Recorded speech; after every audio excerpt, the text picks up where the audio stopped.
So hi guys, in this video we'll be talking about how to draw a free body diagram. In the last video we have talked about various kind of forces that acts on a body. So in this lecture we'll be using all those forces and actually drawing a free body diagram. And we'll see that what exactly is the use of free body diagram, how can we solve the problems with the help of free body diagram. So what is a free body diagram? It is a diagram showing all the forces that acts on a body. It is a diagram showing all the forces that acts on a body. Very important word. That acts on a body. So this is a very important word. So we'll only show those forces which acts on a body and not those forces which a body applies. So for an example, let us say that I have a body with mass m1 and this is ground. Okay, body है mass m1 and it is resting on a ground. Now let us say that, so let us first of all study what are the kind of forces that is actually acting on this body of mass m1. So we have studied in the previous lecture, there is a force called normal which acts between surfaces. So there will be a normal force on this m1 upwards and there will be a normal force on this ground downwards. Okay. Now when I am drawing the FBD of this m1, I will be showing this n which is pointing upwards only, because this is the normal that is actually acting on this body of mass m1. This is also a force, but this force is actually being applied by m1 on ground and it is not acting on the m1. So we'll be showing only those forces which are acting on a body plus weight. Okay, obviously weight is not applied on a body, weight is applied by body, but we also show a weight force. Apart from weight, all the forces that we show are those forces which are being acting on that particular body. So let's say in this case, what is the FBD of m1? So for FBD of m1, first of all we'll make the axis, and then how you draw the FBD. So we'll take a normal force upwards, which is the normal that the ground is applied on this mass m1, and then the weight of this m1, which is m1g. Okay, weight is m1g. So these are the two forces that will be shown in the FBD. So this is the FBD for mass m1. Okay, let us say that we want to draw the FBD of ground. So we can draw the FBD of ground also. What is happening with ground? For ground, there is a normal force downwards, but we cannot define a mass for ground. Okay, we cannot define a mass for ground. So that's why we generally don't draw FBD for ground and these stuff. Okay, but let us say there was a mass in place of ground. There was a mass. Let's say the situation is something like there is a mass of m1 and it is resting on another mass with mass m2. Okay, now let us say that we have to draw. Let us say this m2 is further resting on ground. So let us say that we have to draw the FBD for m1 and m2. How will we draw? So you can write yourself by pausing the video. So for FBD of m1, what will we say? For m1, what is happening is there is a normal force by m2. Okay, there is because this and this is also surface. Normal will act irrespective of what the surface is. Normal will always act whenever there are two surfaces which are in contact. So here also we can see the base of m1 and the top surface of m2, they are in contact. So there will be a normal force. Now the normal force on the m1 will be upwards because normal is a pushing force. Let's say that this is n1.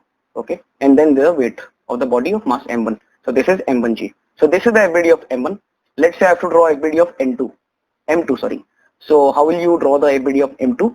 So first of all, we'll apply a normal force by m1 which is equal to this n1 only. Okay, very important point. We have already studied that forces are equal and opposite in nature as per the Newton's third law. So that's why if m2 is acting, if m2 is applying a force n1 on m1 upwards, m1 will apply the similar force with opposite direction on m2 which is downwards. Okay, so n1 will be like this. Then there is one more force by ground. Ground will also apply normal on m2. Let's say this normal is n2, and then there will be a weight. So this is very important. You should remember this thing, and you should be very careful while drawing the free body diagram. Try to mention the similar forces as n1 and n1. Now, because this force was different, I have labeled it as n2. Okay, so I think this is pretty much clear. Then we can talk about more complicated cases. Let us say that we have three bodies: m1, m2, m3. So very similarly, you can draw the FBD for m1 and m3. I will show you how to draw the FBD for m2. So for m2, we can directly say that there exists normal between this and this. So let's say this normal is n1. There exists normal between m2 and m3. Let's say this is n2, and obviously this n3 is not in air. It is resting on ground, and ground is also applying a normal on M3 which is N3.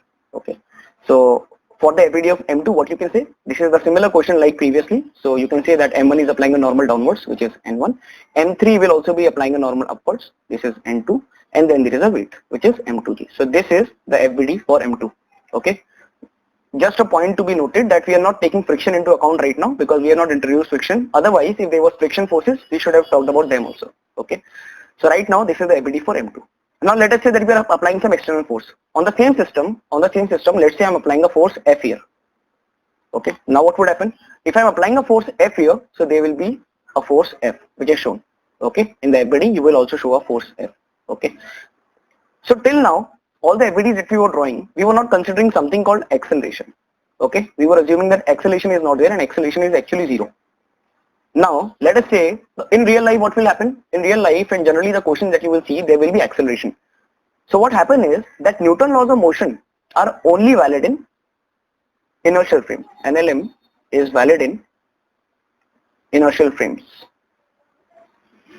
What does that mean? Inertial means those frames which are at rest or constant velocity. Rest or constant velocity. So Newton laws of motion are only valid in inertial frames. Okay, so if a body is at rest, or if the viewer is at rest, or if the body is moving with a constant velocity, or if the viewer is moving at a constant velocity, then only Newton laws of motion is valid. Now for the situation when acceleration is happening, what we do is we can also apply Newton laws of motion there, but we need to make a correction in the form of something called pseudo force. Okay, in the form of something called pseudo force. So let us say that in the similar system, let us say that we are given that all the three bodies are moving together. Let us say that we are given all the three bodies are moving together, and let us say that we are given that acceleration of the system is A is equal to M1 plus M2 plus M3. Let us say by some method we have got this acceleration. Okay, don't ponder much about it right now. So let us say that we have got this acceleration. Now what I'll do is I'll apply a pseudo force such that I can apply Newton laws of motion here. Okay, if the acceleration was 0, then that's not an issue, then this was the correct FBD. But let's say it is given that no, there is some acceleration. So because there is some acceleration and you are given that this is the acceleration, then you also have to apply one force which is pseudo force. Now how do you apply pseudo force? So pseudo force is applied on a accelerating body. Okay, on any accelerating body you have to apply a pseudo force, and the direction of the force is always opposite to the acceleration. Direction is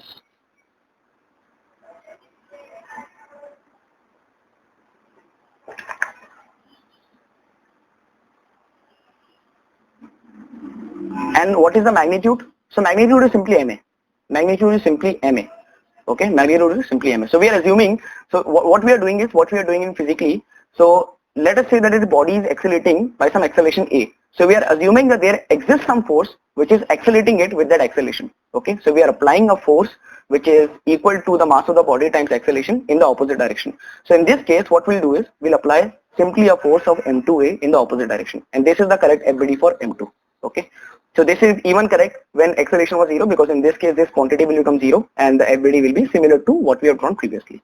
Okay, so I hope this thing is pretty much clear. Just keep this thing in mind that always whenever there is an accelerating body, there will be a pseudo force, and the direction of the pseudo force will be opposite to that of acceleration, because this body was accelerating forward. The M2A force is backward. Okay, and lastly, what is the magnitude? Magnitude is mass times acceleration. The acceleration of this body times mass. Okay, so in this case you can also write the value of M2. So A, so you can write it as M2 into F upon M1 plus M2 plus M3. Okay, so you can write it like this also. It is given that acceleration is this.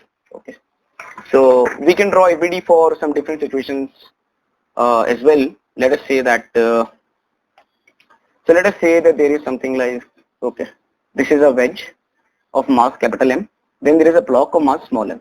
This is a wedge of mass capital M, there is a small block of mass m, it is kept above. So draw the FBD of this small mass m and capital mass m. Okay, so for FBD of small mass m, so we can say that what are the kind of forces? There is normal force, and then there is a weight of this body m. So what is the direction of normal force? We have already studied. Let us say that this angle is theta. So we have already studied this thing, that the normal force is always perpendicular to the surface. So if the surface in contact is like this, normal force will be like this. Why it is pushing? I hope that should be clear till now. So normal force will be like this. Now what is the angle? that it will make with horizontal or vertical. So you can find it that this angle is theta, so this angle should be theta, what interior angles. Then if this angle is theta and this angle is 90 degree, normal is always perpendicular to the surface, so this angle should be 90 minus theta. So if I try to find the angle from vertical, this will be theta. Okay, so this is theta. Then there will be one more force, which is mg. Mg will always act downwards till the time the acceleration due to gravity is downwards. So that should be clear. So this is the FBD of small mass m. Okay. Now let us try to draw the FBD of capital mass m. Well, you can try drawing it in the similar fashion. So there will be a normal force. There will be a normal force. And what will be the direction of the normal force? So there are two normal forces. Okay. Let us label it as N1, and then there will be a N2 normal force between m and ground also. Okay, so for this normal force N1, we can directly make it like this, that N1 will be something like this, and by some geometry you can figure out that if this is theta, this is a vertically opposite angle, this is also theta, so N1 will make theta from here. Okay, so this angle is theta. Then what you can apply, there will be a weight of this body, which is capital Mg, and then there will be a normal between m and ground, which is N2. Okay, so this is the FBD of capital mass m.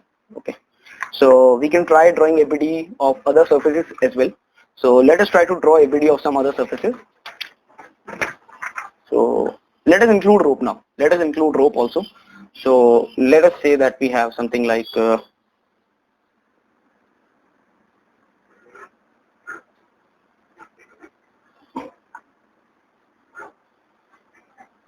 let us say this is a pulley.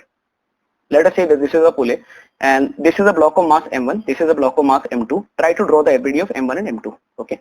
So in the rope, you know one thing, that there is a tension force which is always pulling in nature. Tension will be pulling it here, tension will be pulling it here, and the tension will be same because it is only one rope. Okay. So for m1, you can simply write that there is a weight force which is downward, m1g, and then there is a tension force upwards which is T1. This is the FBD of m1. For m2, you can simply write that there is a downward force m2g, and then there is a tension force T1 upwards. Okay. Now let us say, so this is true when it is provided that there is no acceleration in the body. Okay. But in general cases, you will see that when the masses will be different, there will be some acceleration. We'll be studying upon those things. But assume that you are given that m2 is greater than m1, and I'm telling you for now that acceleration is downwards. Okay, acceleration is in this direction. We don't know what the acceleration is. We can obviously find it out after making the FBD. We'll study that later, but let us say that there is some acceleration downwards and there is some acceleration upwards. So you can directly you can mention these forces here. So for m2, if the acceleration is downwards, and I think this part is clear that if acceleration of this body is a downwards, then acceleration of this body will be a upwards, because the length of the rope has to be conserved. These things you should have already studied in the constraint relations. Okay, the length of the rope has to be constant now. So if this is moving by let's say some distance x1, this also has to move upwards by a distance of x1, so that the length of this entire rope is conserved. Okay, so we can say now that x1, which is the distance moved by this body downwards, is equal to x2. Let's say that this is x2. x2 is the distance moved by m1 upwards. Now if x1 is equal to x2, we can differentiate it two times. One time to get v1 equal to v2, and then you can get e1 equal to e2. Okay, in the direction which I have already assumed. So direction was that this is downwards, this is upwards. So for m2, because the direction of acceleration was in negative y direction, you can apply a force m2a upwards, and for m1, because the acceleration a was upwards, you can apply a force of m1a downwards. So this is the FBD for m1, this is the FBD for m2. Okay, let us try to find FBD for some interesting cases as well. So let us say that this is some case. This is a wedge. The pulley is now on this wedge. The mass of this wedge was capital M. There was a small block M, and it was sitting like this. And let's say this is M1 and this is M2. Okay, let us make the situation a bit complicated. So, and these are in contact. Let's say that it is given that these are in contact.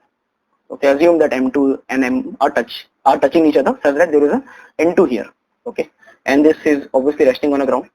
Try to draw the FBD for M1, M2 and capital M. There will be something new that we'll learn in this question. Okay, for M1 and M2, you can easily figure out what are the FBDs. So for M1, you can say that what is the FBD? There is a force M1g downwards. Then there is a normal force N1, which is making theta with vertical. We have already studied that y. Then there is a new force tension now. Now tension, what is the angle this tension will make? So you can directly see this is corresponding angle. This is theta, this is theta. So tension will make theta from vertical. Let this tension be T. So this is the FBD for M1. For M2, you can say there is a tension T upwards along the rope, and then there is M2G here, and then there is some N2 which is here. Okay, N2 which is applied by M. Okay, let's say that there is no acceleration, because in general situation what happen is there is an acceleration here. Okay, if the acceleration is here, we could have applied that. Let us say the acceleration of the entire system is here. Then we could have said that there should be a force M2A which should act here. But let us not consider acceleration for now. Now for the mass M, for the mass capital M, that is a very interesting phenomena that's happening. See, capital Mg here. Okay, that's the weight force. Then there should be some normal force N1. Then there will be some normal force N2, and this N1 should be making theta with the vertical. That is clear. Now there is one more force, which is the tension forces that will come into play. Okay, why these tension forces will come? That is a very important part. See, this pulley is been attached with this wedge of mass M. Because this pulley is attached, see, we know that every force has equal and opposite reaction. So if tension is acting here and tension is acting here, upwards, so there should be forces to counterbalance these. Okay, because forces are equal and opposite in nature. So what has been seen is that if a tension is here, if there is some tension T here, if there is some tension T here, there will be a T here also, there will be T here also. So on the points which is just after this pulley, there will be some tension T and T. So we'll show these tensions on the FBD of this capital mass M. Okay, we generally don't make the FBD for pulley because we consider pulley as massless. So these forces will be included in the FBD of this capital mass M.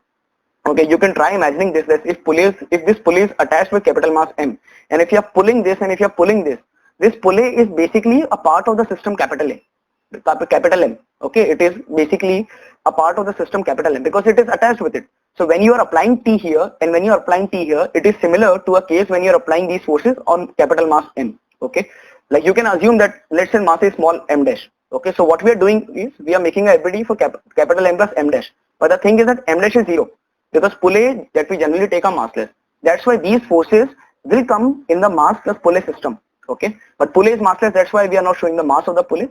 But the forces that are acting on the pulley has to be shown. So there will be a T in this direction like this, and then there will be a T downwards, which is this, and lastly there will be a normal force between M and ground, which is let's say N3. So this is the FBD for capital mass M. I hope this is very much clear.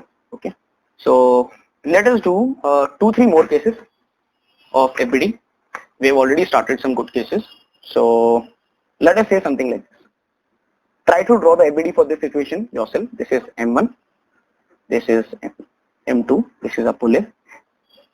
This is again a pulley. Then let me make it straight. Okay. So then we have this is M2 and this is ground.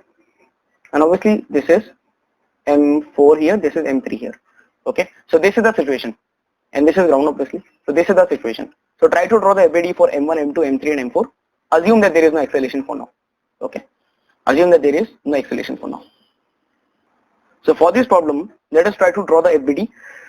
So for M1, we can say that what is happening for M1? For M1, there is a force M1G, which is the weight of this M1, which is acting downwards. Then there is a normal force N1, which is applied between M2 and M1. Then we have these tension forces, which we have already discussed, why these acts. And this T will make theta from x-axis, which you can directly see, theta. This is theta. And then there will be a final normal from ground, which is N2. Okay. For M2, you can simply say that for M2 what's happening? For M2, what's happening is there is a force M2G downwards. Then there is a force of similar N2. N1 will be similar. Okay. N1 was a normal between M2 and M1. So there will be a normal here, which will again make theta with the vertical. And then there will be a T here, which will make theta with the x-axis. Okay. Then for M3, you can see the figure. For M3, you can similarly draw the FBD for M3 and M4 as well. The FBDs will be exactly similar to these, and the forces will also be exactly similar. Only difference will be that in place of T1, let's say here it was T1, so there will be T2, and the magnitude of normals will also be different. Okay, so I think you now have a very good idea of how to draw FBDs. We have not taken FBDs where springs are involved. Okay, we'll be dealing with those cases soon, but we are pretty much clear with the FBDs of systems where masses are there, where ropes are there, and where some sort of acceleration is there. So we'll be solving some problems based on these concepts in the next class. Best of luck till next class. So hope you enjoyed the class. If you have any doubts, please post it in the comments. I will try to respond as soon as possible to all the comments. Okay, goodbye.